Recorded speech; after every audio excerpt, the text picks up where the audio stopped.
meus últimos 5 minutos dessa sessão aqui, mas nada como um dia após outro, nada como uma parte após outra, como uma fala após a outra, né? Quando a gente tem a oportunidade de falar a verdade. Eu acho que tem gente acostumada a ler o Diário de Cuba e não consegue trazer a verdade aqui, né? A verdade é a seguinte, matéria do UOL. Veja, o UOL não é um jornal de direita. O UOL tendencioso. Em 8 de junho, uma comitiva de prefeitos, vices e secretários municipais viajou para Israel a convite do país, para um evento de inovação em segurança pública, porque Israel dá exemplo nesse sentido.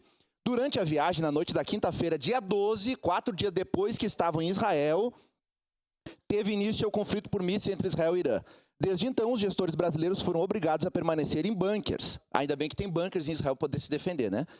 Entre os representantes de cidades brasileiras estão, aí cita uma lista aqui de prefeitos, que inclusive nos orgulham, né, porque são do PL, são do PP, que estão buscando melhoria para a segurança pública nas suas cidades aí, secretários de segurança, né? E a ação de resgate das autoridades brasileiras foi intermediada pela Convenção Nacional dos Municípios, né, a CNM, pelo Ministério das Relações Exteriores e pelo Palácio do Planalto. Então, reestabelecendo a verdade, colega Bortola. Reestabelecendo a verdade. Não foram fazer turismo igual fez a Greta. Eles foram pesquisar sobre segurança pública. Tiveram a infelicidade de ir 4 dias antes do conflito, dessa matança que está acontecendo, e precisaram ser transferidos, inclusive já estão em trânsito, saíram pela Arábia Saudita, pela Jordânia e já estão em voo vindo para o Brasil. Então, primeiro esclarecimento feito. Vereador Pedro Rodrigues, quero lhe parabenizar pela sua postura, especialmente pela sua coragem em propor essa audiência pública na data de ontem. Já havia lhe comentado, secretário, me ajuda aí, por favor, que eu...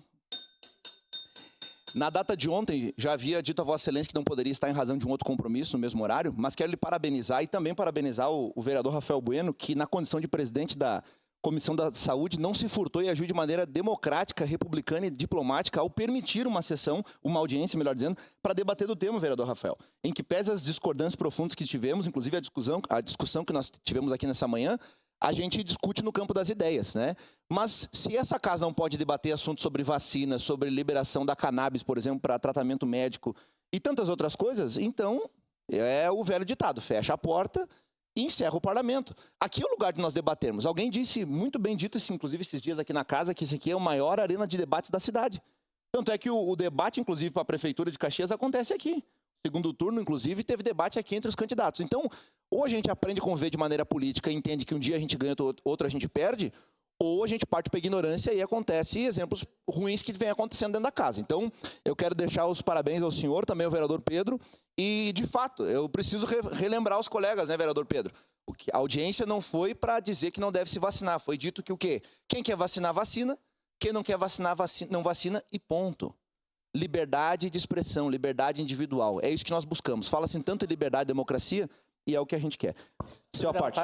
Vereador Caleb, obrigado pela sua fala. Quero lhe pedir desculpas, senhor, daqui a pouco não gostou de alguma coisa. É no campo das ideias mesmo. Eu sempre vou debater isso aqui, né, no campo das ideias, no que eu acredito, no que eu estudei, de repente aquilo que eu estudei também, até que se... Né, que eu leia outro artigo, outro livro, eu possa mudar de opinião, sou sempre, né, disposto a mudar. Mas uma coisa que eu não mudo, né, é defender os interesses do nosso povo. Né? A vereadora Andressa mostrou aqui que é o Brasil, mas eu sou gaúcho. Agora eu vi uma notícia, Leite diz que Rio Grande do Sul dará apoio financeiro ao Carnaval da Portela, mas que não pagará todo o desfile. Como assim o Rio Grande do Sul vai bancar um carnaval lá da Portela? Tá na 0 hora agora. Sabe? Então, assim, ó, eu proponho à Câmara de Vereadores a gente elaborar em conjunto, meu moção partido de repúdio. Tá na base, vamos montar uma moção de repúdio. Tem meu voto. Se a gente puder, colegas vereadores, e se quer dar esse dinheiro, dá pro carnaval aqui de Caxias, para melhorar o carnaval. Agora, não botar no turismo lá do Rio de Janeiro. Tá? Então, assim, ó, colegas, dá pra Semana Farroupilha, dá pra Parada Livre, dá pra outras coisas. Agora, tu vai dar dinheiro pra uma escola de samba lá do Rio de Janeiro. Não, não ter o que fazer enquanto as pessoas morrendo. Então, vereador, eu proponho que a gente possa, tá, montar uma moção de repúdio e a gente passar nos gabinetes contra essa ideia do governador. Obrigado, vereador Rafael. De fato, a discussão é sempre no campo das ideias, né? Eu acho que a gente tem que fazer uso do nosso mandato justamente por conta disso, né? Já está tão complicada a manifestação de parlamentares Brasil afora, perseguição, prisão. Então, a gente tem que aproveitar e fazer jus à tripartição de poderes e a oportunidade de manifestar. E já deixo aqui registrado, vereador Rafael, Vossa Excelência falou em moção de repúdio ao ato do governador, tem meu voto, meu apoio, porque, primeiro, nós, né? obviamente, esse ato populista para quem está como pré-candidato à presidência. Obrigado, presidente. Obrigado, vereador.